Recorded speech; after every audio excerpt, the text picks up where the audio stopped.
আল্লাহ পাক রব্বুল আলামিনের দরবারে লাখ কোটি শুকরিয়া আদায় করতেছি। মহান রব্বুল আলামিন ফিতনা ফাসাদের যুগে দুনিয়ার সমস্ত কাজ থেকে বিরত রেখে ওলামায়ে কেরামদের মজলিস, জাকিরিন, শাকিরিন, সাদিকিন, অনেক আল্লাহর খাস বান্দারা এই মজলিসের মধ্যে আছে, যাদের সঙ্গে আমাদের জীবনের একটা সময় আল্লাহ রাব্বুল আলামিন কাটাবার সুযোগ করে দিয়েছেন। শুকরিয়া তার সবাই বলি আলহামদুলিল্লাহ। আমার আব্বাজান দাদাজান চরমনার জমিনে ঘুমায় আস। আমার আব্বাজান বলতেন, দিনই মাহফিলে প্রথম থেকে শেষ পর্যন্ত থাইকা বাড়ি বিদায় হয়ে চলে গেলে আমল নামার মধ্যে কমপক্ষে হলেও 50 লক্ষ নেকি, এর কম জমা হতেই পারে না। নিয়াত যাদের সহি, আল্লাহকে রাজি খুশির উদ্দেশ্যে যারা আসছি, রব্বুল আলামিন লক্ষ লক্ষ নেকি আমল নামায় দান করবে। আর যারা আসে নাই, এরা কি এই নেকির ভাগী হতে পারবে? অনেকের কানে দাওয়াত পৌঁছার পরও না আসার কারণ হিসাবে আমার আব্বাজান রহমতুল্লাহি আলাইহি বলতেন, বুঝের অভাব। কিসের অভাব? আর এই বুঝের জন্যই মাহফিলের ব্যবস্থা। আল্লাহ রাব্বুল আলামিনের কাছে দোয়া করেন, রব্বুল আলামিন আমাদেরকে যেন দ্বীনের সহি বুঝদান করেন। হাদিসের মধ্যে আসছে, আল্লাহ রসুল সাল্লাল্লাহু আলাইহি ওয়াসাল্লাম বলছেন, মা ইউরিদিল্লাহু বিহি খায়রান ইউফাক্কিহু ফিদ্দীন। আল্লাহ যাকে ভালোবাসেন, ইচ্ছা করেন, তাকে দ্বীনের সহি বুঝদান করে।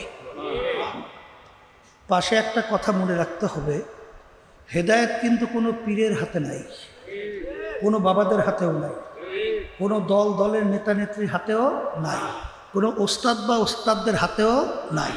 হেদায়েত কার হাতে? আল্লাহর হাতে। অনেকে মনে করে পীরের কাছে মুরিদ হইছি, বাবার দরবার আসা যাওয়া করি, যথেষ্ট। পীর বা বাবা আমাকে নাজাত করে জান্নাতে ব্যবস্থা করবে। সবাই বলেন নাউজুবিল্লাহ। পীর তো ভালো কথা, পীরের বাবারও কোনো শক্তি নাই যে কাউকে নাজাত করে জান্নাতের ব্যবস্থা করবে। সংক্ষেপ বোঝেন, আল্লাহ রসুল সাল্লাল্লাহু আলাইহি ওয়াসাল্লামের চেয়ে বড় পীর, বড় অলি, বড় গাউস কুতুব দুনিয়া থেকে আসছে? কোনোদিন আসবে? তাহলে আল্লাহ রসুল সাল্লাল্লাহু আলাইহি ওয়াসাল্লাম দুনিয়ায় থাকা অবস্থায় তার কলিজার টুকরা সন্তান ফাতেমা রাদিয়াল্লাহু তাআলা আনহা তাকে দুনিয়ায় থাকা অবস্থায় ইঙ্গিত করে বলছিলেন, ইয়া ফাতেমাতু আনকিজি নাফসাকা মিনান নার। হে ফাতেমা, দুনিয়ায় থাকা অবস্থায় নিজে আমল করো, জাহান্নামের আগুন থেকে বাঁচো, এরপরে অন্ধকার কবরে যাইয়া শো। কবরে যদি এই পরিচয় দেও আমি আখিরি জামানার নবীর মেয়ে, আল্লাহ রসুল সাল্লাল্লাহু আলাইহি ওয়াসাল্লাম বলেন, ফাতেমা এই পরিচয় কবরে কোনো কাজ হবে না। তা আল্লাহ রসুল সাল্লাল্লাহু আলাইহি ওয়াসাল্লাম যদি মেয়ের ব্যাপারে কবরে নাজাতের কোনো গ্যারান্টি দিতে না পারে, এমন কোন পীর আছে, এমন কোন বাবা আছে, এমন কোন দলে দলে নেতা নেত্রী আছে, এমন কোন ওস্তাদ বা ওস্তাদদের ওস্তাদ আছে যে তার মুরিদদেরকে নাজাত করে জান্নাতের ব্যবস্থা করতে পারবে? জোরে বলেন না। পারবে? আর সবসময় ওই হাদিসের কথা মনে রেখেন, তিরমিজি শরীফের ভিতরে আসছে, মিশকাত শরীফের ভিতরে আসছে, হাদিস কিন্তু সহিহ। আল্লাহ রসুল সাল্লাল্লাহু আলাইহি ওয়াসাল্লাম বলে গেছেন, আমার আগের নবীর উম্মতদের ভিতরে 72 দল ছিল, আমার উম্মতের মধ্যে 73টা দল হবে। কয়টা দল? আল্লাহ রসুল সাল্লাল্লাহু আলাইহি ওয়াসাল্লাম বলছেন, আমার উম্মতদের ভিতরে 73 দল। এটা কিন্তু হিন্দু, খ্রিস্টান, ইহুদি, বৌদ্ধ, অন্যান্য ধর্ম অবলম্বী, এই সব মিলে কিন্তু 73 দল না।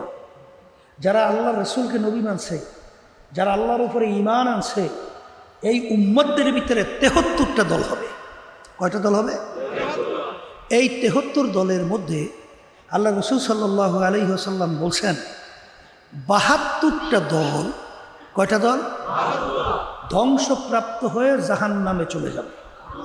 বলে বলেন নাউজুবিল্লাহ। একটা দল শুধুমাত্র নাজাত পাইয়া জান্নাতে যাবে। কয়টা দল? আবার বলেন। সাহাবায়ে কেরাম প্রশ্ন করলেন, হে আল্লাহ রসুল সাল্লাল্লাহু আলাইহি ওয়াসাল্লাম, যদি আপনার উম্মতদের ভিতরে ৭২ দল হয় আর এর ভিতরে যদি ৭৩ দল হয়, এর ভিতরে ৭২ দল যদি ধ্বংসপ্রাপ্ত হইয়া জাহান্নামী হয়, তাহলে একটা দল যে বেহেশতে যাবে সেই দলটার পরিচয়টা কি? আল্লাহ রসুল সাল্লাল্লাহু আলাইহি ওয়াসাল্লাম পরিষ্কার হাদিসের ভিতরে পরিচয় দেন, মা আনা আলাইহি ওয়া আসহাবি। আল্লাহ রসুল সাল্লাল্লাহু আলাইহি ওয়াসাল্লাম বলেন, আমি এবং আমার সাহাবারা, মুখস্থ করেন, যেই পথ, যেই মত, যেই নীতি আদর্শ, যেই সূরা সিরাত, যেই আকীদার মধ্যে আছি, কিয়ামত পর্যন্ত যারাই এই নিয়মে থাকবে, আল্লাহ রসুল সাল্লাল্লাহু আলাইহি ওয়াসাল্লাম বলেন, তারাই নাজাত পাইয়া জান্নাতে চলে যাবে। এখন আমার ভাইদেরকে বলবো, পর্দা আলে মা বোনরা যারা শুনছেন, এই হাদিস সহিহ না গায়রে সহিহ? তাহলে সাহাবাই কেরামদের আমল মানে কাজ, তাদের কাজের সঙ্গে আপনার কাজ মিলে দেখা লাগবে যে আমার কাজের সঙ্গে সাহাবাই কেরামদের কাজের সঙ্গে মেলে কিনা। যদি মেলে জান্নাতি, আর যদি না মেলে জাহান্নামী। এখন আমার ভাইদেরকে বলবো, পর্দা আলে মা বোনদেরকে বলছি বুঝের জন্য মাহফিল। যারা মানুষ তারা কিন্তু বুঝবে, সেই অনুযায়ী তার নিজের জীবনকে চালাবে এবং দুনিয়া থেকে বিদায় নিয়ে আখিরাতের স্থায়ী জিন্দেগিতে পাড়ি জমাবে। কি জোরে বলেন, কথা ঠিক না ঠিক?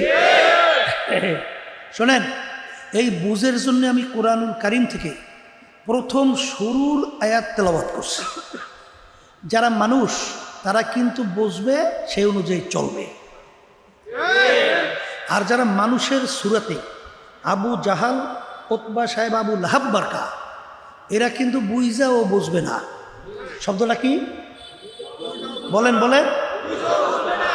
কারণ আল্লাহ রাব্বুল আলামিন কোরআনুল কারীমে কি বলছেন, যে এক শ্রেণীর এরকম মানুষ, ওদেরকে আমি চক্ষু দান করছি, আমার কুদরত দেখবে, ওরা কেমন জানি দেখাও দেখে না।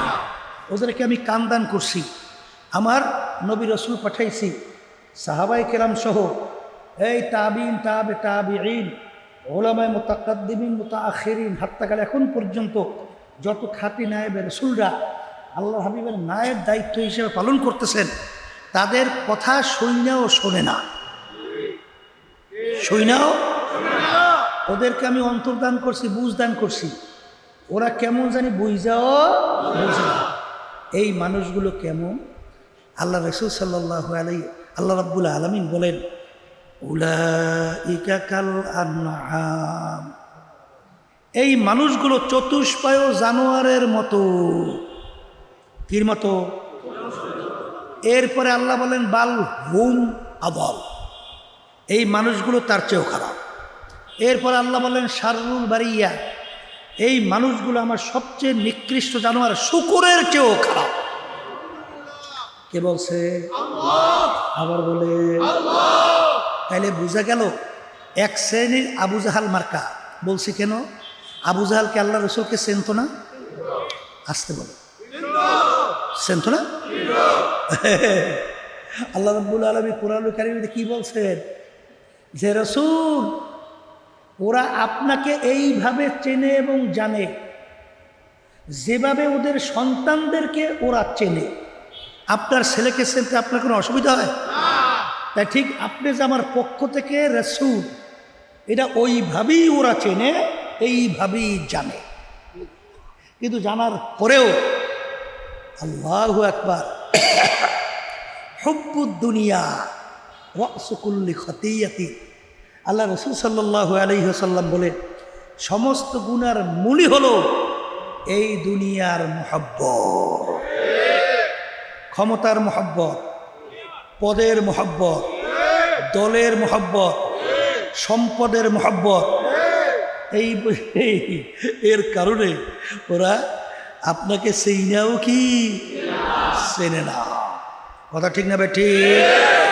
আমার বাজানদেরকে বলো, পর্দা আলে মা বোনরা যারা শুনতেছেন, শোনেন, বর্তমানে কিন্তু বড় বিপদের মধ্যে আছে। কার কথা কে শুনবে? এই আমরা চরমনাইয়ালারা বলি যে এইভাবে চলতে হবে, এর বাইরে চললে কিন্তু রাস্তা কিন্তু দুইটা, তো একটা বেহেশতের আর একটা জাহান্নামের। ফারিকুন ফিল জান্নাহ আর ফারিকুন ফিস সাইর। আবার দেখবেন আর এক শ্রেণী বলবেন না, চরমনাইয়ালারা ঠিক বলে না, এটা ভুল বলছে, এইভাবে চললে এইটা জান্নাতের রাস্তা। কি আছে না নাই? বাংলাদেশে এই ঘটনা নাই? অভাব আছে? হ্যাঁ, অভাব তো নাই। এখন কিভাবে আপনার রাস্তা চলবে? অনেকে তো আমরা আলেম হই নাই, কোরআন হাদিস সম্পর্কে ওইভাবে আমরা ভালো করে বুঝি না, জানি না, চিনি না। তাহলে আমরা বেহেশতের রাস্তা কেমনে চলবো, জাহান্নাম থেকে বাঁচবো কিভাবে? কি এরকম একটা ব্যাপার আছে না নাই? শোনেন, আব্বাজান রহমাতুল্লাহি আলাইহি সংক্ষেপে একটা কথা বলতেন। এই ভালো মন্দ নিয়ে সমাজের ভিতরে ঝগড়া আছে না নাই? এই যেমন নাকি একটা রুমাল নিয়ে ঝগড়াবাজি, রুমাল কি নিয়া? কেউ বলে রুমালটা 4 হাত, কয় হাত? আর একজন বলে রুমালটা 3 হাত। এই ঝগড়া মীমাংসা করার কায়দা কি? মাপকাঠি। কি নেওয়া লাগবে? মাপকাঠির নেছে ঠিক রবারের। কিসের মাপকাঠি? টান দিলে 4 হাত, সাইরা দিলে 3 হাত। এখন এই রবারের মাপকাঠি দিয়া কেউ যদি এই রুমালের ঝগড়া মীমাংসা করতে চায়, পারবে? ঝগড়া আরো তো এমন এক মাপকাঠি নিতে হবে যেই মাপকাঠি বাড়েও না, ওই মাপকাঠির মাধ্যমে যেটা বইটাই ঠিক। কথা ঠিক? এখন সমাজের মধ্যে বিভিন্ন কথাবার্তা বেহেশত এবং জাহান্নামের রাস্তার ব্যাপারে আছে না নাই? জোরে বলেন না, আছে না নাই? আমরা কি বলি? নামাজ পড়া ভালো, রোজা রাখা ভালো, ধনী হলে হজ যাকাত আদায় করা ভালো, এই পর্দা করা ভালো, এই সুন্নাত তরিকা চলা সুন্নাত ভালো। কি কথা ঠিক না? ঠিক। এই হারাম থেকে বাইসে থাকা ভালো, আছে না নাই?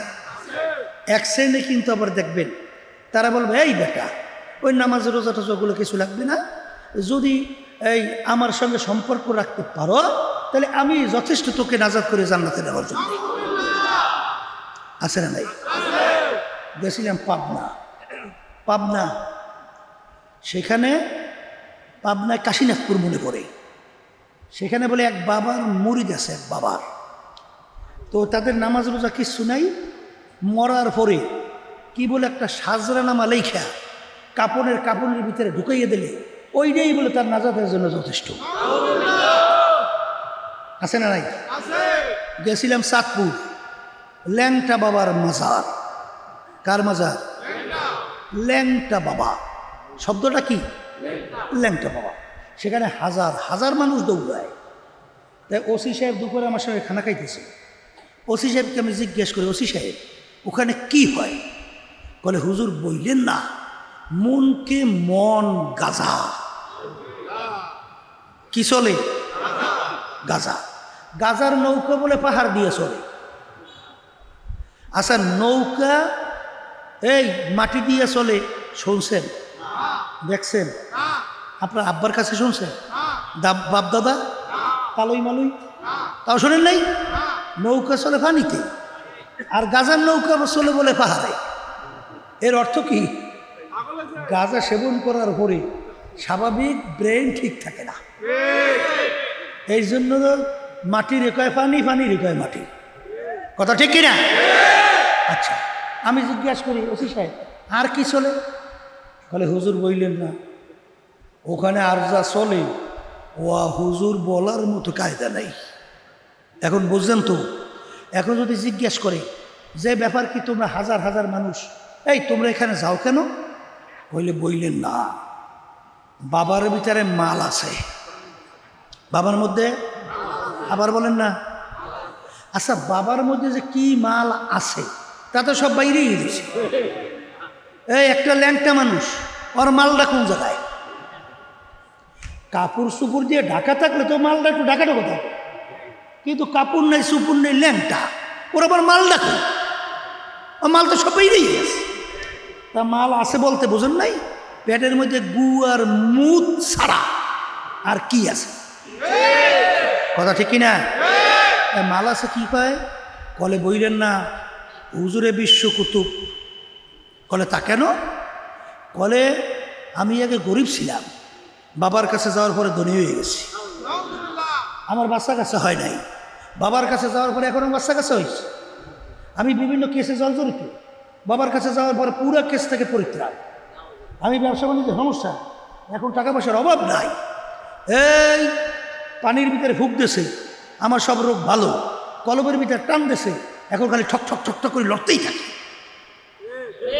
এই কথা ঠিক না বেটি? এইটা অলির চিহ্ন না? আসতে কথা অলির চিহ্ন না? শোনেন, সংক্ষেপে বোঝেন। গর হাওয়া পে উড়তা হ্যায় রাতোं দিন, তরকে সুন্নত জু করে শয়তানগি। একটা মানুষ হাওয়ার উপর দিয়ে উইরা চইলা যায়, পানির উপর দিয়ে চটচট করে হাইটা চইলা যায়। ওর ভিতরে যদি সুন্নাত না থাকে, ও আল্লাহর অলি তো দূরের কথা, ও একটা শয়তানের শাগরেদ। কি শাগরেদ? আবার বলেন না? হ্যাঁ, আল্লাহর বান্দারা ভালো করে বোঝা লাগবে। বড় পীর আব্দুল কাদের জিলানী রহমতুল্লাহি আলাইহি রাস্তা দিয়ে যায়, দেখে উপরে তার মেঘে ছায়া দিতে দিতে যায়। কি দেয়? মেঘে ছায়া দেয়।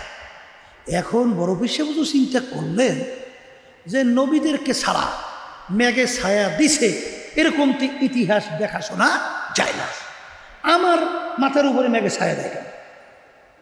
তখন তিনি লা হাওলা ওয়ালা কুওয়াতা ইল্লা বিল্লাহ এইটা বইলে তিনি উপরে যখন ফুক দিল, দেখে মেঘ কাটে গেছে। এইবার দেখে বুড়ো এসে সামনে দাঁড়াইছে, জিজ্ঞাসা করে কে তুই? কলে হুজুর আমি ইবলিস শয়তান। কলে মেঘে ছায়া দিয়েছিল কে? কলে হুজুর আমি দিছিলাম ছায়া। বলো ওরে খবিস, তুই আমারে শেষ করতে চাইছিলি? কলে হুজুর আজকে আপনি ইলমের কারণে বাইসে গেছেন। তখন হুজুর বলতেছেন ওরে খবিস, যদি ইলমের কারণে আজকে আমি বাঁচতাম তাহলে আগে বাঁচতি তুই। কারণ ইবলিসের সে জানুন না বড় পণ্ডিত দ্বিতীয় কেউ আছে? আসমানি কিতাবের সংখ্যা 104। কত? এই 104 কিতাবের ইলম আল্লাহ রাব্বুল আলামিন ইবলিসকে দান করছিল। এত বড় জানেন না পণ্ডিত। এখন বলবেন না আপনি আর আমি কি বলবেন? শাইখুল হাদিস, মুফতি, মুহাদ্দিস, মাওলানা, অমুক টমুক সমুক, ইবলিস। মাওলানা ইবলিস বলা যায়? কথা কয় না। বলা যাবে? কেন যাবে না? কেন যাবে না? তাহলে বুঝতে হবে, জানলেই হবে না, জানা অনুযায়ী আমল না করলে ওই ইলমের কোনো মূল্য নাই। এই জন্য বলেন কথা ঠিক কিনা? আল্লাহ রাসূল সাল্লাল্লাহু আলাইহি ওয়াসাল্লাম কি বলছেন? আল ইলমু বিলা আমালিন কা জামালিন বিলা রূহিন, আল ইলমু বিলা আমালিন কা বাইতিন বিলা সাতিন, আল ইলমু বিলা আমালিন কা শাজারিন বিলা সামারিন। আল্লাহ রাসূল সাল্লাল্লাহু আলাইহি ওয়াসাল্লাম বলেন, ইলম আছে আমল নাই, ঘর আছে ঘরের ছাদ নাই। ঘরটার কি মূল্য আছে? এই উট আছে, উটের রূহ নাই, উটের কি মূল্য? গাছ আছে, গাছের ভিতরে ফল নাই, মূল্য আছে? তাহলে বোঝা গেল তোমার ভিতরে ইলম আছে, ইলম অনুযায়ী আমল নাই। এইটা ঠিক ঘরবিহীন ছাদের মতো। কথা ঠিক না? এখন বলতে পারেন হুজুর তাহলে আলেম কাকে বলে? আল্লাহ রাব্বুল আলামিন কোরআনুল কারীমের ভিতরে পরিচয় দেয়, ইন্নামা ইয়াখশাল্লাহা মিন ইবাদিহিল উলামা। আলেম বলা হয় তাকে যার ভিতরে আমার মাওলার ভয় পয়দা হয়েছে। এই পর্দা কি আল্লাহর হুকুম, ফরজ, ওয়াজিব না সুন্নাত? আর টুকা আচ্ছা বলেন তো, জীবনে 2 রাকাত তাহাজ্জুদের নামাজ পড়েন নাই, এই জন্য আপনার জাহান্নামের হুকুম কয় বছর? 1 সেকেন্ড? হ্যাঁ, কিন্তু একবার যদি যাদের সঙ্গে দেখা দেওয়া জায়েজ নাই, তাদের সঙ্গে যদি আপনি ইচ্ছে করে দেখা দেন, কি এখানে কোনো গুনাহ টুনা তো নাই? হ্যাঁ, কি আছে? কমপক্ষে একটা কবিরা গুনাহ, আর একটা কবিরা গুনাহের জন্য কমপক্ষে ৭,০০০ বছর জাহান্নামের আগুনের ভিতরে জ্বলতে হবে। কথা ঠিক না ঠিক? যেই আল্লাহর বান্দার ভিতরে, যেই আল্লাহর বান্দির মধ্যে, যেই আলেমের ভিতরে আমার মাওলার ভয় পয়দা হবে, সে কোনোদিন ইচ্ছা কইরা বেপরদা হবে না। আসতে কয় না।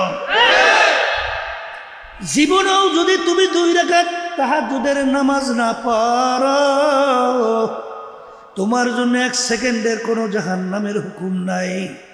কিন্তু একবার যদি তুমি ইচ্ছা কইরা তুমি যাদের সঙ্গে দেখা দেওয়া যায় যে তাদের সঙ্গে দেখা দাও, কমপক্ষে একটা কবিরা গুনাহ আমল নামায় জমা।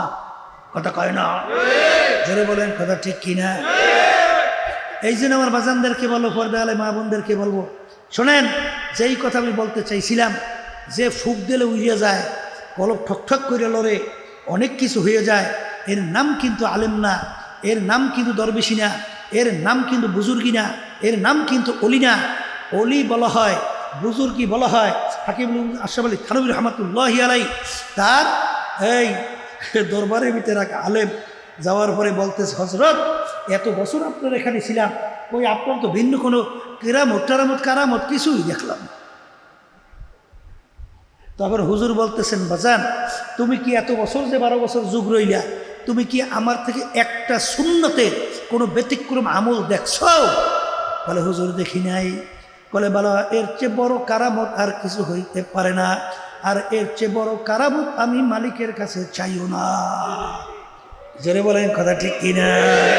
কি এই জন্য আল্লাহর ওলিরা বলতেন, বুজুর্গি কি নেহি হামকো জরুরত, গোলাম আপনা বানালে আয় খুদায়া। হে আমার দয়ার মালিক, বুজুর্গি লাগবে না, দয়া মায়া করে তুমি আমাকে গোলাম বানাইয়া নাও। কি বানাইয়া নাও? জোরে করেন, কি বানাইয়া নাও? এই জন্য আমি যে কথা বলছিলাম, সমাজের ভিতরে ঝগড়া, এমন এক মাপকাঠি নেওয়া লাগবে, মাপকাঠি বাড়েও না কমেও না। সেই মাপকাঠির নাম হলো কোরআন এবং হাদিস। এই কোরআন কারীম যেভাবে নাযিল হয়েছে, তার একটা নোক্তার কোনো পরিবর্তন আছে? জোরে মুখ খুলে বলেন, আছে? নোক্তার তো পরিবর্তন নাই। হাদিস যেইভাবে আমাদের কাছে আসছে, হাদিসে কোনো পরিবর্তন আছে? তাহলে কোরআন এবং হাদিস কোনো পরিবর্তন হয় নাই। এখন চরমনাইয়ালারা কি বলে, আটরশিয়ালারা কি বলে, চন্দ্রপাড়া কি বলে, রাজারবাগ কি বলে, দেওয়ানবাগ কি বলে, সুরেশ্বর কি বলে, মাইজভান্ডার কি বলে, তাবলিগ জামাত কি বলে, জামাত ইসলাম কি বলে, অমুকে কি বলে, আওয়ামী লীগ কি বলে, এই বিএনপি কি বলে, জাতীয় পার্টি কি বলে, এইটা নিয়ে কোরআন এবং হাদিসের ওই যে মাপকাঠি কষ্টি পাথর, ওই পাথরের সঙ্গে ঘষা দেওয়া লাগবে। কথা কয় না? কিসের ঘষা দেওয়া লাগবে? কোরআন এবং হাদিসের কষ্টি পাথরে। কোরআন এবং হাদিস যেইটাকে সার্টিফাই করবে এটা ঠিক, সে যে হোক যে বলো ওইটাই ঠিক। আমরা বলি এই রাজনীতি করা লাগবে, এটাও কিন্তু ইবাদত। বলি কি বলি না? আবার এক শ্রেণী বলে এই রাজনীতি পচা কাম, ওর ধারে কাছে যাওয়া যাইবে না। কথা ঠিক? আচ্ছা, রাজনীতি মানে কি রাজার নীতি না? কথা কেনা নীতির রাজা অথবা রাজার নীতি, এর নাম কি? হাঁসের ভিতরে বড় হাঁসের নাম রাজ হাঁস। কথা ঠিক কিনা? নীতি আদর্শের ভিতরে সবচেয়ে বড় নীতির নাম কি? আচ্ছা, আমি জিজ্ঞেস করি সংক্ষেপ, অত বেশি লাম্বা বানাই, আল্লাহ রসুল সাল্লাল্লাহু আলাইহি সাল্লাম কি রাষ্ট্রপ্রধান ছিলেন? মুখলে কথা বলেন। তিনি রাজনীতি করছিলেন? তাইলে তিনি রাষ্ট্রপ্রধান ছিলেন, তিনি যে নীতি আদর্শ, আল্লাহ তো কুলিল্লাহুম্মা মালিকাল মুলক, তার একটা নীতি আদর্শ নাই? তাহলে মালিক কি বলে? ওমান লাম ইয়াহকুম বিমা আনজালাল্লাহ ফাউলাইকা হুমুল কাফিরুন ফাউলাইকা হুমুল ফাসিকুন ফাউলাইকা হুমুজ জালিমুন। যারা মানে নীতি আদর্শ অনুযায়ী রাষ্ট্র পরিচালনা করে না, শব্দটা কি? আবার কোন যারা মানে নীতি আদর্শ অনুযায়ী রাষ্ট্র পরিচালনা করে না, ওরা কাফের। আমিন আল্লাহ বলছে। ওরা জালেম, ওরা ফাসিক, আমিন আল্লাহ বলছে। জোরে কর না। আমার বাজানদেরকে বলবো, পড়তে হলে মা বোনদেরকে বলবো, আল্লাহ মাফ করুক আমার সবাইকে। আমার আব্বাজান রহমতুল্লাহি আলাই, সরমুনায়ের পীর ফজলুল করিম রহমতুল্লাহি আলাই, নাম শুনছিলেন? হ্যাঁ, এই সরমুনায়ের পীর মুরিদি কি সারা বাংলাদেশে তামাম দুনিয়ায় সরাই ছিড়িয়ে আছে না? ছোট মোটো আল্লাহ বড়ই করছে। হ্যাঁ, এই পীর মুরিদি বড় মজার জিনিস নেই, আসতে কয় নাই, মজার জিনিস বুঝেন নাই? এই এমপি সাহেব, মন্ত্রী সাহেব, বড় বড় মেয়ারা হুজুরের কাছে আসবো, একটু মাথাটা নিচু করিয়ে দেবো, হুজুর আমার জন্য তো দোয়া করিয়ে দেন। তাহলে হুজুরের সম্মান দেখায় না? হাদিয়া তো ওপর অভাব আছে, কথা কয় না, অভাব আছে। তাহলে বসে বসে যদি রাজনীতি না করিয়া যদি এই ফ্যাগনীতি করে, তাইলে তো সম্মানের অভাব নাই, টাকার অভাব নাই, তারপর হুজুরে খুব ভালো, কথা কয় না। কিন্তু যেই এই কাটাযুক্ত পথ রাজনীতি, এই পথে যখন আপনি নামবেন, তখন এখন চরমনায় পীর সাহেবের বিরুদ্ধে স্লোগান দেয়, কি দেয় না? এমনকি নেতারা বক্তব্য দেয় না, চরমনায় পীর সাহেবের যেখানে বাবা সাইজ করবা, শুনছেন আসলিল্লাই, অর্থাৎ যেখানে বাবা মাইদিয়ে হল বাবা, বুঝলেন কথাটা? এরপরে চরমনায় পীর সাহেব বলে মিথ্যা খায়, গাঁজা খায়, এই হলেন নাই, স্লোগান হলেন নাই। রাজনীতি না করলে এই গাই শোনা লাগবে, এই জানের ভয় থাকতো, কথা কয় না। কিন্তু ওরা তো বোঝে নাই, বলে তা কি, এই আমারে পাঠাইছে কিনা? আপনাকে কে পাঠাইছে? হায়াতের মালিক কিনা? কয়দিন রাখবে জানে কিনা? তাহলে তোরা হুমকি দিয়ে লাভটা কি দেবে না? আল্লাহ যতদিন রাখবে ততদিন থাকবে, আর যখন মালিক বলবে আসো, আর রাখতে পারবে না। পারবে? পারবে? এই সবাই জুজুর ভয় দেখাইয়া কোনো লাভ নাই। আব্বাজান রহমতুল্লাহি আলাইকে এই বগুড়া জেলা শেরপুর থানা এই রাজনীতি পথে নামতে যাইয়া তার গাড়ির উপরে আঘাত করে গাড়ির কাজ পর্যন্ত ভাঙিয়ে ফেলেছে। তার বিরুদ্ধে 18টা পর্যন্ত কেস হইল বাংলাদেশ, 18টার মতো কেস। আমি আপনাদের সামনে কথা বলতেছি, আমি কিন্তু জেলের মধ্যে যাইয়া জেলের ওই মোটা রুটি আর ডাইল খাইয়ে আসছি। এই কেস দিয়েছিল আমাকে কি তা জানেন না? আমার কেস দিয়েছিল বিএনপি আলারা, আমি নাকি বিএনপির এক নেতার পকেট থেকে 5,000 টাকা চুরি করে দিয়েছি। মানে বিএনপির এক নেতার পকেট থেকে 5,000 টাকা ছিনতাই করছে। এই হলো গ্রাউন্ড, বুঝলে? তাও আবার আমাদের বাড়ি থেকে প্রায় 1.25 কিলোমিটার 1.5 কিলোমিটার দূরে বিশেষের এক বাজার, দেখছেন তো? ওখানে ঘটনা দেখাইছে। আর তখন আমার চোখে অসুস্থ, আমি তখন বাড়িতে অসুস্থ, ঠিকমতো চোখ দিয়ে তাকাইতে পারি না। এই অবস্থায় কেস দিয়েছে কি 5,000 টাকা বিএনপির এক নেতার পকেট থেকে আমি কি করছি, চিন্তাই করছি। এই কেস বরিশাল আদালতে এই গ্রাউন্ডের উপরে আমাকে ম্যাজিস্ট্রেট 5 বছর সাজা দিয়ে দিয়েছে। কোন দেশে আছে?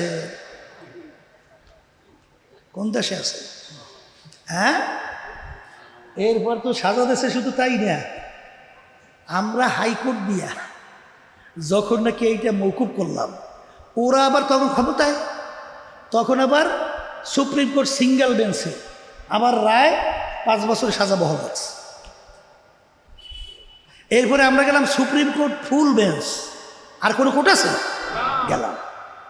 আল্লাহর কি কুদরত, যেই সিঙ্গেল বেঞ্চে বিচারক আমাদের বিরুদ্ধে রায় বহাল রাখছে, ওই বিচারক আবার কয়েকদিনের ব্যবধানে প্রধান বিচারপতি হয়ে গেছে। এখন আমরা যদি আপিল করতে হয়, তাহলে করতে হবে সেই প্রধানপতির যে রায় দিয়েছে হের কাছে।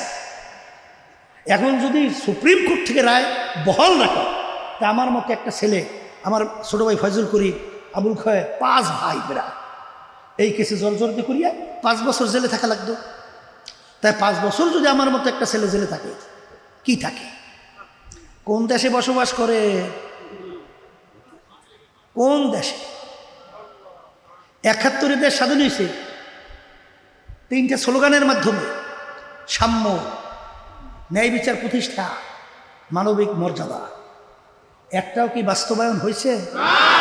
দেখেন, এক সরকার যখন থাকে ফাঁসি পর্যন্ত অপরাধী দিয়ে দেয়, আবার এই ফাঁসির রায় কিন্তু আসামি সরকার পরিবর্তন হওয়ার পরে বেকসুর খালাস হয়। এই দেশে মানুষ বাঁচবে কেমনে? আসতে বলে, এই দেশে মানুষ বাঁচবে কিভাবে? বাঁচতে পারে? ওয়াতাআওয়ানু আলাল বিররি ওয়াত তাকওয়া ওয়ালা তাআওয়ানু আলাল ইসমি ওয়াল উদওয়ান। আমার মালিক বলে, তোমরা ভালো কাজের সহযোগিতায় থাকো, খারাপ কাজের বিরোধিতায় থাকো। এই আওয়ামী লীগ তো পালাইছে না? এখন কি আওয়ামী লীগ আছে? রাজনীতি কার্যক্রম আছে? এখন তো আবার আছে কি বিএনপি। কথা ঠিক না বেঠিক? এরা তিন চারবার দেশ চালাইছে না? এখন এরা তো পাগল হয়ে গেছে যে শরিয়া আইনে তারা নাকি বিশ্বাসী না। মির্জা ফখরুল সাহেবের বক্তব্য শুনছেন? আমরা শোনেন না? বাংলাদেশ নাই কি শুনছেন না? আচ্ছা, এরপর মির্জা ফখরুল সাহেব প্রথম আলোর সাথে সাক্ষাৎকার, প্রথম আলো পত্রিকা, এগুলো তো প্রকাশ্যে বলছে, দেখে প্রকাশ্যে বলতেছে। ঠিক না ঠিক? প্রথম আলো পত্রিকায় সাক্ষাৎকার দিয়েছে যে সে খুব বড় চিন্তিত দক্ষিণ পন্থার উত্থানে, মানে ইসলামী দলগুলোর উত্থানে সে খুব মর্মাহত চিন্তিত। তাহলে ইসলামকে দলকে খুব ভালোবাসে না? ও কয় কি ভালোবাসে না? এইবার তারেক রহমান কি বলছে, যে বাংলাদেশের ভিতরে মৌলবাদের অভয়ারণ্য যেন না হয়। শোনেন নাই? তাহলে কি এরা ইসলামী রাষ্ট্র কায়েম করবে? তো বলে কি? হ্যাঁ, আচ্ছা, দুর্নীতিতে 5 বার চ্যাম্পিয়ন তাম বিশ্বের ভিতরে চোরের দিক থেকে ফার্স্ট বানাইছে কারা? হ্যাঁ, ওরে কপাল রে কপাল গেল, তা বুঝলাম। আচ্ছা, বাদ দেন।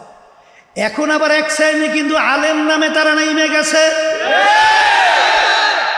5ই আগস্টের পরে 53 বছরে বাংলাদেশের মধ্যে আমাদের আলেমদের বা ইসলামিক দলদের ভূমিকা ছিল অনেকাংশে পরগাছার ভূমিকা। পরগাছা বুঝেন?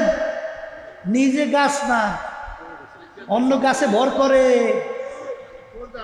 অন্য গাছে ভর করলে কোনোদিন সে গাছ হইতে পারে না।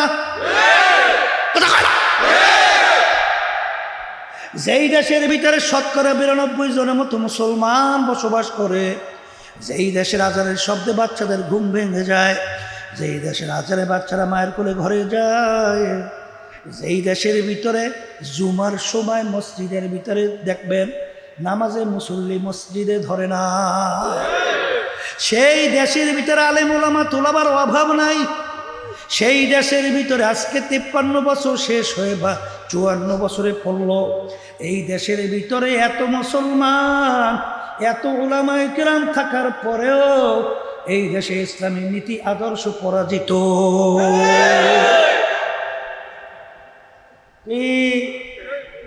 আসতে বলে তো পরগাছা হইয়া কতদিন চলবা? আর ইসলাম নামক গাছটা, বৃক্ষটা মোটা হবে কবে? মজবুত হবে কবে? হ্যাঁ, কবে হবে? এরা আবার দেখবেন যখন নাকি এখন জামাতের ব্যাপারে খুব তাদের অ্যালার্জি। হ্যাঁ, কি ব্যাপারে? জামাতের ব্যাপারে। যখন বিএনপি কি নেতা বানাইয়া যখন তারা একসঙ্গে আবার জোট করছিল, তখন কিন্তু জামাত দুদিনা হয়ে গেছে। তখন খুব দুদিনা হয়ে একেবারে ভালো পরিষ্কার, আর এখন আবার হয়ে গেছে খুব খারাপ। এখন আমার বিএনপি দুদিন নেওয়া কি কোন দেশে আছে, যাব কোথায়? ইসলামী আন্দোলন নিয়ে টেনশন করে লাভ নাই,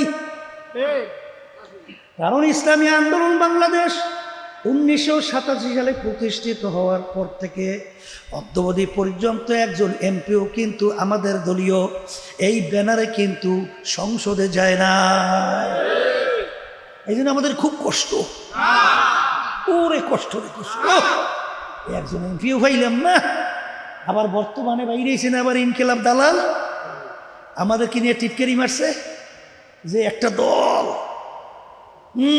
300 আসনে জামানত বাজেয়াপ্ত, ওরা তো বুঝেই নাই ইসলামী আন্দোলন বাংলাদেশ যেই 2-1 এমপি পদের জন্য রাজনীতি করি না, এটা ওরা বুঝি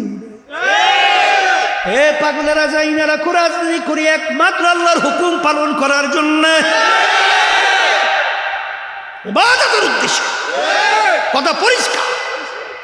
আমাদেরকে কোনো ওই সর্দির ভয় দেখাই লাভ নেই। কুমির থাকে পানির মধ্যে, ওর আবার সর্দির ভয় দেখে। ওই এমপি মন্ত্রী ও আল্লাহর রহমতে আপনাদের দোয়ায় খোদার কসম করে বলছি, অন্তরের ভিতরে 1 ইঞ্চি এর কোনো মায়া আগ্রহ আল্লাহর ভিতরে নাই। আর সঠিক কায়দায় যদি আল্লাহ দান করেন আলহামদুলিল্লাহ। কিন্তু এই জন্য নীতি আদর্শ ছাড়তে হবে নাকি? এই জন্য বলে এই জন্য নীতি আদর্শ ছাড়তে হবে, কথা বলেন না কেন? এই জন্য আমার বাজানদেরকে বলবো, পর্দা আলে মা বোনদেরকে বলবো, ভালো করে মনকে বুঝাও, তারপর কবরে রওনা করো।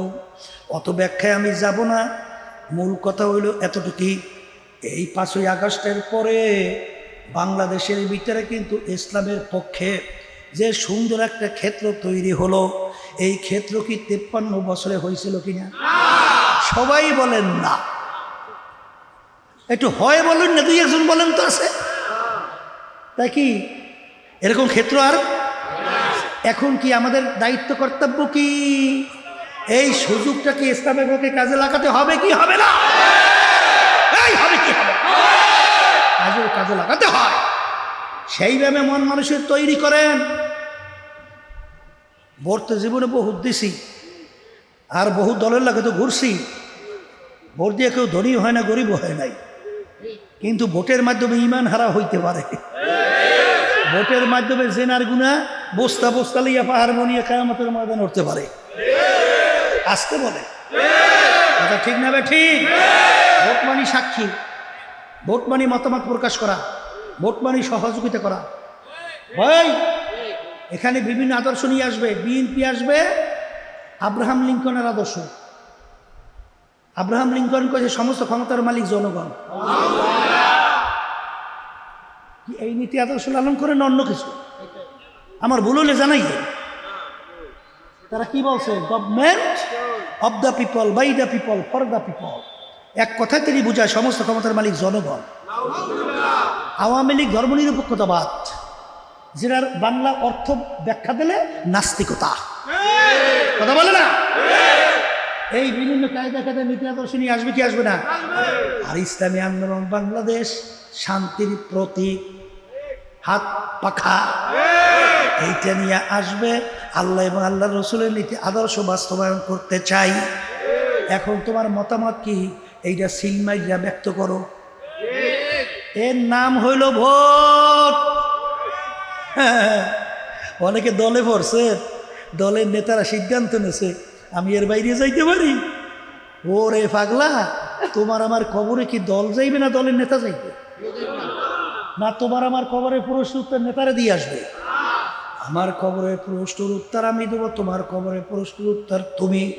কিন্তু বাজানদেরকে বলবো, কুরআনুল কারীম কিন্তু সত্য। আজ পর্যন্ত এত ইসলামের শত্রু দুনিয়ার থেকে গেল, বর্তমানে অভাব নাই। আজ পর্যন্ত কুরআনুল কারীমের ভিতরে একটা নুকতা তো দূরের কথা, কিছু পরিবর্তন আজ পর্যন্ত ঘটাইয়া ভুল দেখাইতে পারে নাই। যেরকম পারছে, যদি নাই পারে আমার বাজানদেরকে বলবো, পর্দা আলে মা বোনদেরকে বলবো, ওই কথা সবসময় হাদিসের ঘটনা মনে রাখো। ইব্রাহিম আলাইহিস সালাম নমরুদ যখন আগুনে ফেলাইলো, আরে একটা ব্যাঙ বারবার পানির ভিতরে লাফ দেয়, আবার পানি ঢুক গিলা আবার ওই আগুনের দিকে প্রস্রাব করে। ব্যাঙের পানির পরিমাণ অল্প, এতটুক পানি আগুনের কাছেও যায় না, এতটুক পানি দ্বারা আগুন নেবেও না। আবার পানি শেষ হওয়ার পরে আবার লাফ দিয়ে আগুনের পানির ভিতরে পড়ে, আবার ঢোক গেলে আবার আগুনের দিকে প্রস্রাব করে। জিজ্ঞাসা করে, ব্যাঙ তোর পানি এতটুক তো আগুনের কাছেও যায় না, আর এতটুক পানি দ্বারা তোর তো আগুন নেবেও না, এরকম তুই বারবার কেন করো? তখন ব্যাঙ বলে, এতটুক পানি আমার আগুনের কাছেও যায় না, এতটুক পানি দ্বারা আগুন নেবেও না, কিন্তু আমি এরকম করি এর জন্যে আল্লাহ এবং তার খলিল ইব্রাহিম দেখো আমি ব্যাংক তাদের পক্ষে আছি। এই জন্য হাদিসের ভিতরে আসছে লা তাকতুলু দেবদা, তোমরা ব্যাংকে মাইরো না। ব্যাং ইব্রাহিম আলাইহিসসালামের আগুন নিবাইতে সহযোগিতা করছিল, আর ওই কাকলা শক্ত বারবার আগুনে ফু দেয়, কাছেও যায় না, জলেও না। এরকম কেন করো? বলে নমরুদ এবং তার দলেরা দেখুক আমি তাদের পক্ষে। এক বাড়িতে মারতে পারলে 100 নাকি আমল নামায় জমা। এ কবরের যাত্রীরা, হে ধনী আমার বাবারা, বড় লোক আমার বাবারা, বাজান, দুনিয়া কিন্তু ক্ষণস্থায়ী, আখিরাত কিন্তু স্থায়ী। দুনিয়া দেখতে না দেখতে শেষ হয়ে যায়, আর আখিরাতের জিন্দেগি শুরু হবে আর কোনোদিন শেষ নাই। আজকে দুনিয়ার ভিতরে থাকা অবস্থায় যদি আজকে আমরা আল্লাহর দলে থাকতে পারি, কিয়ামতের ময়দানে যখন মালিক জিজ্ঞাসা করবে, রেজাউল করিম, হে আব্দুল করিম, রহিমা খাতুন, কি নিয়ে আমার দরবারে আসো? যদি বলতে পারে মালিক রে, আমলের ত্রুটির কোনো অভাব নাই, কিন্তু মালিক আমি তোমার পক্ষের লোক, এতটা যদি পরিচয় দিতে পারি, আমার মালিক তো বান্দা বান্দিকে মাফ করার জন্য ওসিলা তালাশ করবে। আমার মালিক বলবে, তোর গুনাহ তো আমি সব জানি, কিন্তু তুই যখন পরিচয় দেশ আমি তোর আমার পক্ষের লোক, যে আমার পক্ষের লোককে আমি বিপদে ফালাবো না। আয় আয় আয়, ওকে আমার কুদরাতি কোলের ভিতরে জায়গা না দিয়া পারবো না। এই জন্য আমার বাজানদেরকে বলবো, পর্দা আলে মামুনদেরকে বলবো, বাজান বেশি কথা লম্বা না, সংক্ষেপ বলছি রে বাবা।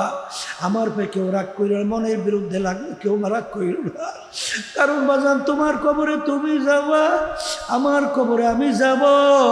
তোমার কবরে প্রশ্নের উত্তর তুমি দেবে, আমার কবরে প্রশ্নের উত্তর আমি দেব। তবে সবসময় মনে রাখো, আজকে দুনিয়ার সাধারণ এই সূর্যের তাপ সহ্য করা যায় না। বাজান দুপুরের সময়, গরমের সময় যখন 9,30,00,000 মাইল দূর থেকে যখন সূর্য ঠান্ডা জমিনে তাপ দেয়, তোমার আমার কলিজা শুকাইয়া পানির জন্য স্থির হইয়া কেউ গাছের নিচে দৌড়ায়, কেউ ঘরের নিচে ছায়া যায়। বাজার কিয়ামতের ময়দানে গাছ নাই, বাড়ি নাই, ঘর নাই, পানি নাই, জমিনটা হবে তামার জমি। আমার মালিক বলবে, সূর্য 1 হাত বা 100 হাত মাথার উপরে উব্বুর কইরা সাইবা দিয়া, তোর ভিতরে যত চাপ আছে সার না পারবার বুঝুক আমি মাওলা কেমন। বাজান ভাগুন নাও জাগা নাই, লা ইয়ামুতু ফিহা ওয়ালা ইয়াহইয়া, মানুষ বাঁচবেও না মরবেও না। কি যাত না বিষে বুঝিবে সে কিসে, কবু আসি বিষে ধ্বংসিনী যারে। বাজান ভাগুন নাও জাগা নাই, ওই সময় আল্লাহর হাবিব হাউজে কাউসারের পাশে সামটা তুইলা ডাক দেবে, উম্মতেরা আসো, 1 গ্লাস হাউজে কাউসারের পানি পান করাবো। 50,000 বছরের সময়ের ভিতরে পানির পিপাসা আর লাগবে না। আরে কোটি কোটি উম্মাদ দৌড় মারবে, পথের মধ্যে কেসে উম্মাদকে ফেরেশতারা টাইনা টাইনা ধইরা রাখবে, গলা বাটা চিৎকার মারবে, আল্লাহর রাসূল আপনি বলছেন আসার জন্যে, ফেরেশতারা আসতে দেয় না। আল্লাহর হাবিব বলবেন ছাড়ো, তখন ফেরেশতারা বলবে, আল্লাহর হাবিব এই নাফরমান আপনি যে দিন নিয়ে গেছিলেন, আরে আপনি যে নীতি আদর্শ আল্লাহর পক্ষ থেকে নিয়ে গেছিলেন, ওদের কাছে আমেরিকা লন্ডন বিজাতিদের কালচার ভালো লাগছে, ওদের কাছে ইসলামের নীতি আদর্শ রাজনীতি ভালো লাগে না। বলার সঙ্গে সঙ্গে আল্লাহর হাবিবের দিল মোবারক কষ্ট লেগে যাবে। আল্লাহর হাবিব বলবেন, সকাল সকাল দূর হ দূর হ, নাফরমান তোরা আমার উম্মত। ওই সময় সূর্যের তাপে নাফরমানদের তালুটা টাস টাস কইরা ফাইটা মগজগুলা ভাতের মতো উতলাইয়া টকবক করিয়া বাইয়া বাইয়া পড়তে থাকবে। লা ইয়ামুতু ফিহা ওয়ালা ইয়াহইয়া, মানুষ বাঁচবেও না মরবেও না। এ দুনিয়াদার পাগল আমার বাবারা, জাহান্নামের ভিতরে আযাব কত কঠিন হবে। আমার মালিক বলেন কুল্লামা নাদিজাত জুলুদুহুম বাদদালনাহুম জুলুদান গায়রাহা। আমার মালিক বলেন জাহান্নামের আগুনে জ্বলতে জ্বলতে তাদের শরীরের চামড়াটা শরীর থেকে পৃথক হইয়া জমিনের ভিতরে ধারাস হইয়া পইরা যাবে। লা ইয়ামুতু ফিহা ওয়ালা ইয়াহইয়া। আমি বলছি না, আমার আল্লাহ বলছে। এই জন্য আমার বাজানদেরকে বলবো, পর্দা আলে মাহবুবদেরকে বলবো, যদি কেউ দুনিয়াতে আমার মালিকের কাছে দুনিয়া চাও, আমার মালিক কিছু দুনিয়াতে তোমাকে সব কিছু দান করবে। মান কানা ইউরিদু হারসাদ দুনিয়া নুতিহি মিনহা। আমার মালিক বলে, যদি দুনিয়াতে কেউ আমার কাছে চাও, তোমাকে আমি দুনিয়া দিয়া দেব। ওয়ালাইসা লাহু ফিল আখিরাতি মিন খালাক। আমার মালিক বলে, আখিরাতে কোনো আর তোমার অংশ হিস্সা থাকবে না। এই জন্য আমার বাজানদেরকে বলবো, পর্দারে মামুনদেরকে বলবো, বাজান দলাদলি ছাড়ো। আমার কথায় যদি কেউ কষ্ট বা মাপ চাই, বাজান আমা আলাইনা ইল্লাল বালাগ। বাজান আমাদের দায়িত্ব হলো তোমাদের কাছে পৌঁছানো। কে মানবা কে মানবা না এটা বুঝবা আবার মালিকের সঙ্গে। আমি আপনাদের জন্য দোয়া করি, দোয়া চাই, মালিক যেন আমাদেরকে ইমানকে মজবুত কইরা নেক আমল কইরা হালকা গুনাহ নিয়ে তারপর যেন মালিকের দরবারে হাজিরা দিতে পারি। আল্লাহ আপনি আমাকে আমাদের সবাইকে তৌফিক দান করেন।